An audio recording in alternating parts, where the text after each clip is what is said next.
Hi guys, అందరూ ఎలా ఉన్నారు? సో ఎపిసోడ్ 8 అయితే వచ్చింది. కొంతమంది నన్ను ఇంకా గట్టిగా మాట్లాడమని సజెషన్స్ ఇచ్చారు వీడియోస్లో. సో గట్టిగా మాట్లాడడానికి ట్రై చేస్తున్నా. Okay, so moving on. ఈరోజు అంటే ఎపిసోడ్ 8లో బేసిక్గా 3 టాస్క్స్ జరిగాయి అండ్ 3 టాస్క్తోనే మొత్తం ఎపిసోడ్ అయిపోయింది.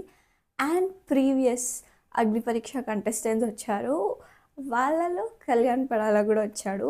So okay, so starting episode నుంచి మాట్లాడాలంటే ఫస్ట్ నవదీప్ రాగానే బ్రీఫ్ కేస్ తీసుకొచ్చారు కదా. నేనైతే లాస్ట్ ఇయర్ ఇచ్చినట్టు బ్రీఫ్ కేస్లో మనీ ఉంది, సో ఫినాలే డే ఇచ్చినట్టు కాకుండా ఇప్పుడు ఎవరైతే మనీ తీసుకుంటారో తీసుకొని వెళ్ళిపోవచ్చు అని అంటారు అనుకున్నా. బట్ వాళ్ళు కొత్తగా చేశారు అండ్ ఇంట్రెస్టింగ్గా ఈ కాన్సెప్ట్ ఏదో ఇంక్లూడ్ చేశారు, పవర్ కార్డ్స్ అన్నది. సో ఈ పవర్ కార్డ్స్లో సో గోల్డెన్ బ్రీఫ్ కేస్లో పవర్ కార్డ్స్ ఉంటాయి అన్నారు అండ్ అది గెలుచుకోవాలన్నారు. Okay fine. సో దాని తర్వాత నవదీప్ వెళ్ళిపోయారు అండ్ ఫస్ట్ వచ్చింది ప్రియా. సో ప్రియా రాగానే ఒక క్వశ్చన్ అడిగారు కదా రాజ్కుమారిని. సో ఇక్కడ అన్వర్తి అని ఎవరు అనిపిస్తున్నారు అని తను అపూర్వ పేరు చెప్పింది అండ్ దానికి రీజన్ కూడా ఏమనింది, లైక్ యూనో అందరూ ఇక్కడికి కష్టపడడానికే వచ్చారు, నువ్వు కూడా కష్టపడ్డావు, బట్ కొన్ని విషయాల్లో యూనో ఆ స్టెప్ తీసుకోలేదు అన్నట్టు మాట్లాడారు అండ్ అది నాకు కరెక్ట్గానే అనిపించింది. బికాస్ అపూర్వ హెయిర్ కట్ టాస్క్లో కూడా షీ రిజెక్టెడ్ అండ్ దాన్ని వెళ్ళి కూర్చొనేసింది, హెయిర్ కట్ చేయించుకోను, I'm not okay with it అని. సో బట్ వేరాస్ చాలామంది దేవర్ ఓకే విత్ ఇట్, ఏది ఇచ్చినా చేస్తామన్న ఇదిలో ఉండిన్నారు. సో ఆ పాయింట్లో తను చెప్పిన రీజన్ కరెక్టే అండ్ దానికి అపూర్వ చెప్పిన రీజన్ ఏమనిచ్చింది, యాక్చువల్లీ నేను లేదు టాస్క్ ఆడాను కాబట్టి ఇక్కడ ఉన్నా అన్నట్టు చెప్పింది. అండ్ ఎగ్జిట్ ఆర్ స్టేది కూడా నేను రిస్క్ చేశాను అన్నది. బట్ అక్కడ నాకేమనిపించిందంటే ఇప్పుడు judges stay or leave, exit or stay అని ఇచ్చింది వాళ్ళు రిస్క్ చేయాలనుకున్న కంటెస్టెంట్స్ని, వీళ్ళు పోయినా పర్లేదు అని అనుకుని డిసైడ్ అయిన కంటెస్టెంట్స్కే వాళ్ళు ఇచ్చారు. సో ఇక్కడ మనం చేసేది లేదు, మన చేతుల్లో లేదు కదా. యాజ్ అ కంటెస్టెంట్ వాళ్ళు పిలిచారు, we have to do it. అక్కడికి వెళ్ళి నిలబడి ఎగ్జిట్ ఆర్ స్టే దాంట్లో పార్టిసిపేట్ చేయమని చెప్పారు కాబట్టి చేస్తున్నాం. అదే మన ఛాన్స్ ఉంది అంటే ఐ డోంట్ థింక్ అంతమంది ముందరికి వస్తారని. సో అక్కడ రిస్క్ చేసింది వీళ్ళు జ్యూరీ అండ్ వాళ్ళు ఈ అమ్మాయి పోయినా పర్లేదన్న మైండ్ సెట్తో, ఈ అబ్బాయి ఫోటో కూడా పోయినా పర్లేదన్న మైండ్ సెట్తో ఎగ్జిట్ ఆర్ స్టే ఇచ్చారు అండ్ లక్కీలీ తనకి స్టే వచ్చింది, దానివల్ల ఉంది. సో అక్కడ తన రిస్క్ ఏం లేదు. అండ్ దెన్ తర్వాత ప్రూవ్ చేసుకున్నా అన్నది లాస్ట్ వాటర్ టాస్క్లో అక్కడ ఓకే చేసుకున్నది. బట్ దెన్ ఆల్సో కొన్ని టాస్క్లో తను నేను చెయ్యనని చెప్పింది కదా, స్పెసిఫిక్లీ టాకింగ్ అబౌట్ హెయిర్ కట్ది. సో దాని పాయింట్లో ఇక్కడ రాజ్కుమారి పాయింట్ ఇంకా గట్టిగా ఉంది అపూర్వ దానికన్నా. మేబీ ఓన్లీ వాటర్ దానికి చెప్పి స్టిక్ అయి ఉంటే అట్లీస్ట్ అగ్రీ చేసి ఉండొచ్చు, బట్ దానికి కాంట్రాడిక్టింగ్గా ఇంకొక పాయింట్ చెప్పింది కాబట్టి will leave it to that. Moving on. So first Priya ఇచ్చిన వచ్చిన కార్డు చూపించారు కదా మనకి, రివర్స్ ద డెసిషన్ అంటే సపోజ్ నేను ఒకటి చేసేసాను బట్ దెన్ అది నన్ను విన్ చేయట్లేదు ఆర్ ఎల్స్ వేరే వాళ్ళకి యూజ్ చేయొచ్చో లేదో తెలీదు, ఒక డెసిషన్ని రివర్స్ చేయడానికి యూటిలైజ్ అవుతుంది. అండ్ ఈ కార్డు ఆ కంటెస్టెంటే వాళ్ళ దగ్గరే ఉంటుంది కాబట్టి కంట్రోల్ వాళ్ళ చేతుల్లోనే ఉంటుంది ఎప్పుడు యూజ్ చేయొచ్చు అని. సో ఇక్కడ వీళ్ళకి ఇచ్చిన task, so Priya Rajkumari answer నచ్చి తనని సెలెక్ట్ చేసుకున్నారు అండ్ వాళ్ళకి ఏమని ఇచ్చారు టాస్క్, బలూన్స్. ఏ పంపులో బెలూన్ అయితే పగిలిపోద్దు వాళ్ళు ఎలిమినేటెడ్. సో లాస్ట్లో మిగిలిన పర్సన్ విన్నర్. సో దీనికి స్ట్రాటజీ ఇంపార్టెంట్, బట్ దెన్ ఆ బలూన్ కెపాసిటీ ఎంతనో ఎవరికి తెలియదు. సో ఒక ప్రాబబిలిటీ బేసిస్తోనే బలూన్కి పంప్ చేస్తూ వెళ్తాం కదా. సో స్ట్రాటజీ ఎక్కడ ఇంపార్టెంట్, ఒక బలూన్ పగిలిన తర్వాత అది ఎన్ని పంప్స్కి పగిలిందో దాన్ని బట్టి ఇంకొక పర్సన్ స్ట్రాటజైజ్ చేసుకోవడానికి హెల్ప్ అవుతుంది. ఓకే, ఇప్పుడు సో రాజ్కుమారి చరణ్ని సెలెక్ట్ చేసుకున్నారు అండ్ చరణ్ అపూర్వాని సెలెక్ట్ చేసుకున్నాడు, సేయింగ్ మీ డిజర్వింగ్ లోలీలో నేను డిజర్వింగ్ అని ప్రూవ్ చేసుకుందాం అనుకుంటున్నా అని. సో ఏమైందంటే లాస్ట్ ఫ్యూ ఎపిసోడ్స్లో అగ్ని పరీక్ష వీళ్ళకి ఫస్ట్ ఇచ్చేసారు కదా రాజ్కుమారి, చరణ్ అండ్ ఇంకొక పర్సన్కి. సో ఈ ఫస్ట్లో వీళ్ళకి 3 గ్రీన్స్ రావడం వల్ల వీళ్ళకి బొద్దిగా స్క్రీన్ స్పేసే లేకుండా పోయింది, స్క్రీన్ ప్రెజెన్సే పెద్ద లేకుండా పోయింది. ఎందుకంటే అఫ్కోర్స్ మిగతా వాళ్ళు టాప్ 15 డేస్లో ఆడుతున్నారు, వాళ్ళ టాస్కే వస్తున్నాయి. అండ్ ఇప్పుడు ఓటింగ్ కూడా స్టార్ట్ అయిపోయింది. So now they have to work hard to get that screen presence. So అలాంటి పాయింట్లో అట్లీస్ట్ ఆ కొంచెం స్క్రీన్ ప్రెజెన్స్ తను క్రియేట్ చేసుకోగలిగాడు వచ్చిన దాంట్లో. ఓకే, సో అది బాగుంది. ఇప్పుడు ముగ్గురు గేమ్ స్టార్ట్ చేశారు. ఫస్ట్ ర్యాండమ్ నెంబర్స్తో వెళ్ళారు, ఎందుకంటే తెలియదు కాబట్టి. సో ఓకే, దాని బలూన్ కెపాసిటీ తెలియదు కాబట్టి ర్యాండమ్ నెంబర్స్తో చేశారు. బట్ ఇక్కడ నాకు నచ్చింది ఏంటంటే, ఇప్పుడు అపూర్వ బలూన్ పగిలిన తర్వాత ఓకే, ఇప్పుడు ఆ బలూన్స్ 2 ఆల్మోస్ట్ సేమ్ సైజెస్లో పెరుగుతూ వచ్చాయి కదా త్రూ అవుట్ ద గేమ్. ఆ టైంలో రాజ్కుమారి రిస్క్ చేసింది. ఓకే, ఈమెనే రిస్క్ చేసింది 14 ఇచ్చి అనుకుంటే, చరణ్ ఐ థాట్ లిటరలీ తను 2 or 3 లోపలే వేసి చెప్తాడు అనుకున్నా. బట్ ఆమె చేసిన రిస్క్ కన్నా పెద్ద రిస్క్ చేశాడు చరణ్. ఆల్రెడీ ఒక బలూన్ పగిలింది, ఇప్పుడు దానికి ఈక్వల్ కన్నా కొంచెం కెపాసిటీ ఎక్కువ ఉండే పాయింట్స్లో అవతల పర్సన్ చెప్పారు. ఇప్పుడు ఇది ఏ మూమెంట్లో అన్నా పెరగచ్చు అన్నప్పుడు start utilizing the lower points కదా, ఫస్ట్ 1, 2, 3 అవి అప్పుడే యూటిలైజ్ చేసేసుకోవాలి, అది కరెక్ట్ మూమెంట్.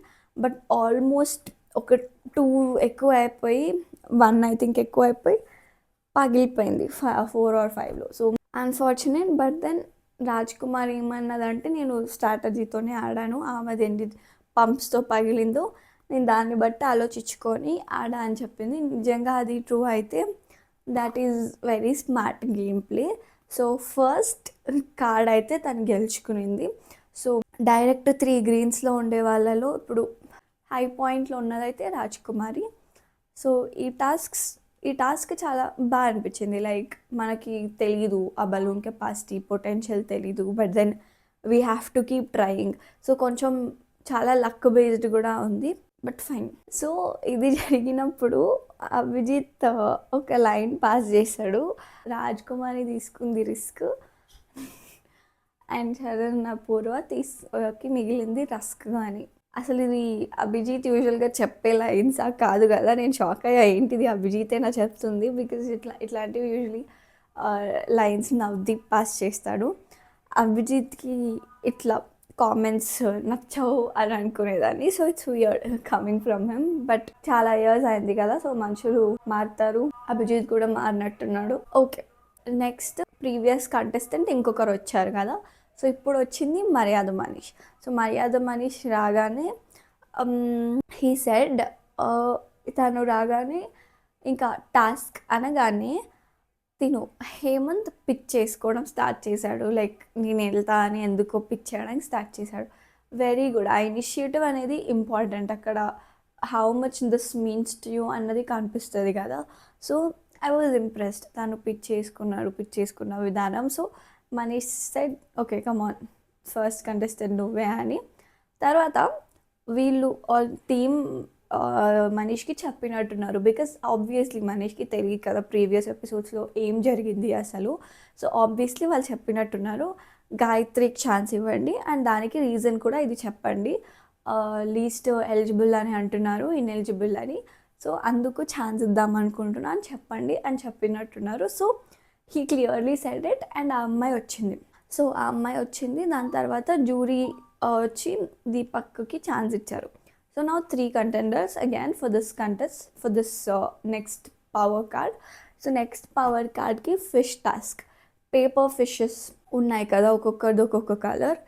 ఏంటంటే ఫస్ట్ గాయత్రి గేమ్ ప్లే నాకు నచ్చింది, ఎందుకంటే తను పింక్ మాత్రమే ఫోకస్ చేసింది. లైక్ పింక్ కలర్వి మాత్రమే బ్లో చేయడానికి తన సర్కిల్లో వేసుకోవడానికి ట్రై చేసింది. తను లీడ్లో ఉన్నట్టు కూడా నాకు అనిపించింది. But then Hemant and Deepak వాళ్ళు మొత్తం ఏది కనిపించినా they were just doing it, ఏది కనిపించినా బ్లో చేయడానికి చూసేస్తున్నారు. ఆబ్వియస్లీ దాంట్లో వేరే కలర్స్ కూడా మిక్స్ అయిపోతాయి కదా. బట్ ఈ అమ్మాయి తనది మాత్రమే మేజర్లీ వేయడానికి చూసింది, మధ్యలో వేరే కూడా కలిసాయి. సో ఇలా వీళ్ళు మిగతా ఇద్దరు బాయ్స్ మొత్తం ఏ దొరికిన ఫిష్ని అంతా బ్లో చేస్తున్నప్పుడు ఆబ్వియస్లీ ఇంకొకరు దాంట్లో పెట్టాల్సి వస్తుంది, ఎందుకంటే వాళ్ళ కలర్స్ వెళ్ళిపోయి ఉంటాయి. సో వాళ్ళ కలర్‌కి పోకూడదు అన్న ఇంటెన్షన్ లేకపోయినా నా కలర్స్ దాంట్లో ఉన్నాయన్న దీంతో అయినా బయటకి అనాలనిపిస్తది. అండ్ ఇలాంటి గేమ్స్‌లో నాకి ఒకటి అర్థం కానిదేంటంటే, ఎందుకు వాళ్ళు అన్‌ఫేర్ అన్ ఎందుకు వాళ్ళు ఇంకొకరి దాంట్లో వ బ్లో చేస్తే రాంగ్ అని అంటున్నారో నాకు అర్థం కాలేదు. Because end of the day it's a task. మనం విన్ అవ్వడం ఇంపార్టెంట్. వేరే వాళ్ళ దాంట్లో బ్లో చేసినా కూడా ఇట్ షుడ్ బి ఓకే. ఎందుకంటే మన కలర్స్ కూడా వాటిలో మిక్స్ అయినాయి కాబట్టి మనం విన్ అవ్వాలంటే it's okay to blow. So ఇక్కడ నిజాయితీ అన్‌ఫేర్ అనేది I don't agree with that point. But still Gayatri తన కలర్సే వేసుకోవాలని వేసింది కూడా. బట్ దెన్ కొన్ని మిక్స్ అయ్యాయి. వీళ్ళు ఏవి పడితే అవి దొరికినవి వేసేసారు. సో దట్ వాళ్ళ కలర్స్ కూడా వెళ్తాయి. అండ్ వాళ్ళే మళ్ళీ ఫేర్ గురించి మాట్లాడుతున్నారు. But okay. సో లాస్ట్ మూమెంట్‌లో తను వేరే దాంట్లో దీపక్ దాంట్లో ఇలా అన్నదనమాట. బ్లో చేయడానికి చూసింది. బట్ తర్వాత ఫిష్ కౌంట్ చేశారు. గాయత్రి అండ్ దీపక్‌కి కొంచెం డిఫరెన్స్‌లో దీపక్ లీడింగ్‌లో విన్ అయ్యాడు. తను అప్పుడు చెప్పాడు, నేను నిజాయితీగా ఆడాను, వేరే వాళ్ళలాగా అన్‌ఫేర్ ఆడలేదు. అది ఎంతవరకు కరెక్టో నాకు తెలీదు. అండ్ అక్కడ అసలు నిజాయితీ అనడము, ఆనెస్ట్‌గా ఫేర్‌గా ఆడలేదు అన్నది వ్యాలిడ్ పాయింట్ కాదని నా అభిప్రాయం. Because it's a task. నువ్వు వేరే వాళ్ళ దాంట్లో నుంచి చేయకూడదు అని నీకు స్టార్టింగ్‌లో రూల్స్‌లో ఎవ్వరు చెప్పలేదు. So it's okay to do that to win. Okay. So తనకి వచ్చిన power card skip the round. Interesting. So skip the round అంటే ఈ రౌండ్ మధ్యలో ఒక రౌండ్ తీసేసి డైరెక్ట్గా నెక్స్ట్ రౌండ్కి వెళ్ళిపోవచ్చు అనే కదా. సో ఏదన్నా తనకి అవుట్ ఆఫ్ బాక్స్ అనిపించిన రౌండ్ని he can just skip it and move on to the next round. So very interesting power card win. Okay, next వచ్చింది Kalyan Padala, the one and only common winner. So తను రాగానే I really like his outfit presentation. Like I don't know మరి అది తను చేయించుకున్నాడా ఆర్ఎల్స్ show వాళ్ళు provide చేశారా. But very ప్రజెంటబుల్గా వచ్చాడు. లైక్ తను ఫస్ట్ ఆడిషన్కి వచ్చినప్పుడు డ్రెస్సింగ్కి, ఇప్పుడు డ్రెస్సింగ్కి, గ్రూమింగ్కి చాలా డిఫరెన్స్ ఉంది. చాలా చేంజ్ ఓవర్ ఉంది. So in a good way. And తన ట్రోఫీతో వచ్చాడు. ఆ ట్రోఫీని జూడీకి డెడికేట్ చేశాడు. వాళ్ళ ఇంపార్టెన్స్ గురించి స్ట్రెస్ చేసి అక్కడ చెప్పాడు అందరికీ. So it's nice. అండ్ రాగానే టాస్క్ కాదు అని చెప్పి అడిగాడు కదా, లైక్ ఎవరు ఆన్సర్ నచ్చుతుందో వాళ్ళకి నేను విన్నింగ్ స్పీచ్ ఇస్తాను, ట్రోఫీ ప్రజెంట్ చేస్తానని. సో అప్పుడు కొంతమంది ఆన్సర్స్ ఇచ్చారు. బట్ ఆఫ్ కోర్స్ అందరికన్నా నాకు అమ్మన్ ఆన్సర్ నచ్చింది. క్రిస్ప్గా ఉంది. అండ్ తనకే ఇచ్చిన తర్వాత టైటిల్ విన్ అయినట్టు చేసినప్పుడు లిటరలీ కళ్యాణ్ పడిపోయి మరీ చేశాడు. ఇన్ అ వెరీ మంచి వేలో. అంతే ఎమోషనల్గా, అంటే ఏడ్చేస్తాడేమో అనుకున్నా బికాజ్ యాక్టర్ కదా తను. బట్ ఏడవలేదు. స్టిల్ మంచిగా చేశాడు. పడిపోయి మీ అందరికీ అంకితం అన్నట్టు మాట్లాడి వెరీ స్వీట్గా అయిపోయింది. తర్వాత టాస్క్ అన్నప్పుడు స్ట్రాంగ్గా ఉండే మెన్కి అక్కడ స్ట్రాంగ్గా అనిపించిన వాళ్ళకి ఇచ్చారనిపించింది. సో మిథిలేష్ అండ్ రోహిత్, తర్వాత అమన్ విన్నింగ్ స్పీచ్ ఇచ్చాడు కదా. సో ఫస్ట్ అయితే ఆ మడ్ దాంట్లో అవి పెట్టేశారు కదా కలర్డ్ ఫ్లాగ్స్. అది ఎతికేటప్పుడు అందరూ ఎతుకుతున్నారు కానీ అది ఎక్కడుందో మనకు తెలియదు, ఎవరికి తెలియదు. సో ఇది ప్యూర్లీ లక్ బేస్డ్ ఎతకడం. సో ఎతికారు, 2 పర్సన్స్కి దొరికేసింది. ఎవరికి ఫస్ట్ రోహిత్కి, తర్వాత అమన్కి దొరికింది. రోహిత్కి దొరికిన తర్వాత అమన్ పడిపోతుంటే కూడా హీ వాజ్ హెల్పింగ్, పట్టుకుంటున్నాడు. బట్ మిథిలేష్ ఎతుకుతూనే ఉన్నాడు. సో నాకు చాలా నచ్చింది ఆ క్వాలిటీ. లైక్ రోహిత్ పెట్టేసి వెంటనే హెల్ప్ చేయడం అమన్కి. తర్వాత వెళ్ళి అమన్ పెట్టాడు. బట్ ఇక్కడ మిథిలేష్ ప్రజెన్స్ ఆఫ్ మైండ్ నాకు కనిపించలేదు. హీ కుడ్ హ్యావ్ స్టాప్డ్, ఒకరిని ఆపి ఉండొచ్చు కనీసం. ఆపి వాళ్ళది లాక్కోనైనా ఐ డోంట్ నో, ఓకే అది పక్కన పెడితే ఆపగలిగి ఉండొచ్చు. బట్ నాకు ఆ ప్రజెన్స్ ఆఫ్ మైండ్ కనిపించలేదు. ఫిజికల్గా ఒక స్ట్రాటజీ అంత కనిపించలేదు. లక్ బేస్డ్ కరెక్టే, but at least he could have done something to prevent somebody else from playing కదా. అది చేయలేదు. బట్ సెకండ్ లెవెల్లో రోహిత్ ఎగ్జాక్ట్లీ అదే చేశాడు. ఎవరి పిల్లోస్ ఎక్కువ ఉంటే వాళ్ళు విన్నర్ అన్నప్పుడు ఒక పిల్లో వేసేసి టప్మని అమ్మని పట్టుకొని ఒక మూలకు తీసుకెళ్ళేశాడు. చాలా స్మార్ట్. అఫ్ కోర్స్ అది ఫిజికల్గా హర్టింగే, ఐ అగ్రీ. అది కరెక్ట్ కాదని జ్యూరీ కూడా చెప్పారు. బట్ ఆ స్ట్రాటజీ అయితే నచ్చింది. ఒక పిల్లో వేసేసి మిగతాది ప్రివెంట్ చేయడానికి. సో, ఆ థాట్ మిథిలేష్‌కి ఎందుకు రాలేదో నాకు అర్థం కావట్లేదు ఫస్ట్‌లో. సో, దానికే ప్రెజెన్స్ ఆఫ్ మైండ్ ఉండాలి ఎప్పుడు ఏం చేయాలని. ఓకే. పిల్లో ఏసాడు. బట్ ఆ పిల్లో రాంగ్ సైడ్, కరెక్ట్ సైడ్‌లో కూడా లేదు అని చెప్పగానే వెళ్ళాడు. వెళ్ళి అగైన్ పిల్లోస్ ఏసి మళ్ళీ పట్టుకోవడానికి ట్రై చేశారు. వాళ్ళు మళ్ళీ పాజ్ అని చెప్పారు. అంతవరకు ఓకే గేమ్. బట్ తర్వాత అపూర్వని సంచాలక్‌గా నిర్మించారు కదా! సో, అపూర్వ వెళ్ళింది. వాళ్ళు మళ్ళీ ఫిజికల్ అయ్యేటప్పుడు పాజ్ చెప్పింది. అంతవరకు పర్ఫెక్ట్. బట్ దాని తర్వాత చాలా కట్ అయినట్టుంది కదా! బికాజ్ ఆ అమ్మాయి పాజ్ చెప్పింది. దాని తర్వాత ఈ 2 పిల్లోస్ అమన్ తీసేసుకున్నాడు రోహిత్ నుంచి. అండ్ బజార్ మోగింది. సో, మీరు గుర్తున్నట్టయితే లాస్ట్ టైము క్లిప్స్ కాదు, ఇంకొక బలూన్ టాస్క్ ఉండింది కదా! Last before episode I think. దాంట్లో లాస్ట్ ఎపిసోడ్‌లో సుమ బలూన్ బ్లో చేసేటప్పుడు స్పైస్ టాలరెన్స్‌ది టాస్క్ ఉన్నప్పుడు, సో, తన కళ్ళకి అలా అయిపోతుంటే పాజ్ చేశారు గేమ్. తర్వాత రెజ్యూమ్ కూడా చెప్పారు. సో, ఎందుకంటే అందరూ ఒకేసారి స్టార్ట్ చేయాలి. ఇక్కడ సంచాలక్ రెస్పాన్సిబిలిటీ అండ్ సంచాలక్ అది కరెక్ట్‌గా చేయలేదు. సో, స్టార్టింగ్ నుంచి అయితే రోహిత్ బాగా ఆడుతున్నాడు. కానీ రోహిత్ ఎంత ప్రెషర్ పెట్టినా అమన్ కూడా బాగా ఆడుతున్నారు. వాళ్ళిద్దరూ నిజంగా వాళ్ళ బెస్ట్ ఇచ్చారు. బట్ ఇక్కడ సంచాలక్ ఫాల్ట్ వల్ల రోహిత్ ఓడిపోవాల్సి వచ్చింది. ఆల్సో ఎన్ని పిల్లోస్ ఎటు సైడ్ ఉన్నాయో మనకు చెప్పలేదు ఆడియన్స్‌కి. సో, ప్రతి టాస్క్‌లో నెంబర్స్, డేటా అనేది చాలా ఇంపార్టెంట్. అది క్లియర్‌గా వాళ్ళు పోర్ట్రే చేయాలి. బట్ అది చూయించలేదు. సో, ఎగ్జాక్ట్‌లీ ఎన్ని నెంబర్ ఆఫ్ పిల్లోస్ డిఫరెన్స్ ఉందో మనకు తెలీదు. ఒకవేళ 2 పిల్లోస్ తీసుకోకుండా ఉండుంటే Rohit could have one. So, Rohit అది లాక్కోలేదు. ఎందుకంటే ఆమె సంచాలక్ పాజ్ చెప్పింది కాబట్టి ఆమెకు రెస్పెక్ట్ ఇచ్చి ఆ డెసిషన్‌కి లాక్కోలేదు. సో, ఇక్కడ రోహిత్ ఫాల్ట్ అసలు లేదు నా ఉద్దేశంలో. ఇట్ ఈస్ ఆల్ ద సంచాలక్స్ ఫాల్ట్. తను రెజ్యూమ్ చెప్పుంటే maybe Rohit would have fought physically and taken his pillows back. But అది జరగలేదు. దానివల్ల సంచాలక్ మిస్టేక్ వల్ల రోహిత్ ఓడిపోవాల్సి వచ్చింది. బట్ అలా అని అమన్ తక్కువగా ఆడాడని చెప్పట్లే, చాలా గట్టిగా ఆడాడు. He is also equally deserving. So, లాస్ట్‌కి అమన్ విన్ అయ్యాడు. అమన్ కళ్యాణ్ బడాలాతో తన కార్డు తీసుకున్నాడు. ఓకే. సో, ఈ పవర్ కార్డ్‌లో ఏముందో మనకి తెలీదు. ఈ పవర్ ఏంటో తెలీదు ఆ కార్డ్‌లో మనకు.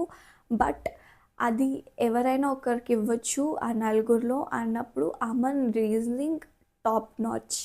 ఎందుకంటే వీళ్ళిద్దరూ గ్రీన్స్ ఇచ్చారు, తిను ఇవ్వలేదు. అండ్ ఇప్పుడు అలాంటి పర్సన్‌తోనే నాకు హెల్ప్ అయ్యే పాయింట్‌లో నేను ఈ పవర్‌ని యుటిలైజ్ చేయించుకోవాలనుకుంటున్నా అని చెప్పి ఇచ్చాడు. అండ్ ఈవెన్ ఆ పర్సన్ కూడా చాలా హ్యాపీగా ఫీల్ అయ్యారు. సో, చాలా చక్కగా రీజనింగ్ ఇచ్చాడు దానికి. ఎందుకు కార్డ్ ఇస్తున్నా అన్న దానికి కూడా ర్యాండమ్‌గా కూడా ఇచ్చేసి ఉండొచ్చు కదా! బట్ ఇవ్వలేదు అలా. సో, ఆ పాయింట్ కూడా నాకు చాలా నచ్చింది. సో, నాకు ఈ మూడిట్లో అన్నిటికన్నా ఎక్కువ నచ్చిన టాస్క్ అంటే ఈ థర్డ్‌దే, ఈ పిల్లో టాస్క్. చాలా ఫన్‌గా ఉండింది. లైక్ అంటే వాళ్ళ ఫైట్ మనకి ఫన్ కదా! యాహ్! అన్ని చాలా ఇంట్రెస్టింగ్‌గా ఉండింది. ఫస్ట్ పిల్లో వేసి ప్రివెంట్ చేయడం ఇంకొక పర్సన్‌ని. బట్ ఆ పిల్లో ప్లేస్‌మెంట్ రాంగ్ అవ్వడం, మళ్ళీ వెళ్ళడం, మళ్ళీ ఫిజికల్ అవ్వడం, గేమ్ పాజ్ అవ్వడం, లాస్ట్‌కి సంచాలక్ వల్ల ఓడిపోవడం. చాలా ఎలిమెంట్స్ ఉన్నాయి దీంట్లో. Overall it was a really good episode. But నాకు అన్‌ఫెయిర్ అనిపించింది సంచాలక్ వల్ల మాత్రమే అదొక్క పాయింట్‌లో. అది లేకపోయుంటే it would have been a smooth episode. But yeah! So, అందుకే కొన్ని గేమ్స్‌లో గేమర్స్ ఎంత మంచిగా ఉన్నా సంచాలక్ వల్ల గేమ్ అంతా తారుమారు అయిపోవచ్చు. సో, చూజింగ్ అ గుడ్ సంచాలక్ కూడా ఈక్వల్లీ ఇంపార్టెంట్. అందుకే ఒకరు ఓడిపోవాల్సి వచ్చింది. సో, కొంతమంది లైక్ అనుకోవచ్చు, అరే అమన్ తీసుకుంటే రోహిత్‌కి ఏమైంది, ఇంతసేపు ప్రివెంట్ చేసినోడు లాక్కోలేడా అని. బట్ క్లియర్లీ అక్కడ ఫిజికల్గా అవ్వద్దు అని అమన్ పాజ్ చేయమన్నారు. అందుకే తను సంచాలక్కి అగెన్స్ట్‌గా వెళ్ళకుండా చేయలేదు అమన్ చేసినా కూడా. అండ్ రెజ్యూమ్ చెప్పకపోవడం సంచాలక్ తప్పు. క్లారిటీ ఇవ్వకపోవడం అండ్ నెంబర్ ఆఫ్ పిల్లోస్ చెప్పిందో లేదో తెలీదు. మరి టెలికాస్ట్ అయితే అవ్వలేదు. ఎక్కువ ఉన్నాయి ఇటు సైడ్ అని మాత్రమే చెప్పారు. బట్ ఎంత ఎక్కువ, ఎంత డిఫరెన్స్ అనేది కూడా క్లారిఫై చేయాలి కదా! సో, ఆ పాయింట్ కూడా నాకు నచ్చలేదు. సో ఆ పాయింట్ కూడా కరెక్ట్ కాదనిపించింది. సో యా ఈ ఎపిసోడ్కి ఇంతే. సో నెక్స్ట్ ఎపిసోడ్ ఎలా ఉంటుంది, ఏ కంటెస్టెంట్స్ వస్తారో I'm excited to see. So thanks for watching and ఇలానే సపోర్ట్ చేయండి అండ్ మీ ఒపీనియన్స్ కూడా కామెంట్ చేయండి. కాంట్రాడిక్ట్ అయినా పర్లేదు ఒపీనియన్స్, ఒక్కొక్కరి పాయింట్ ఆఫ్ వ్యూ ఎలా ఉందో తెలుసుకోవడంలో తప్పేం లేదు కదా. So let's stay connected. Bye.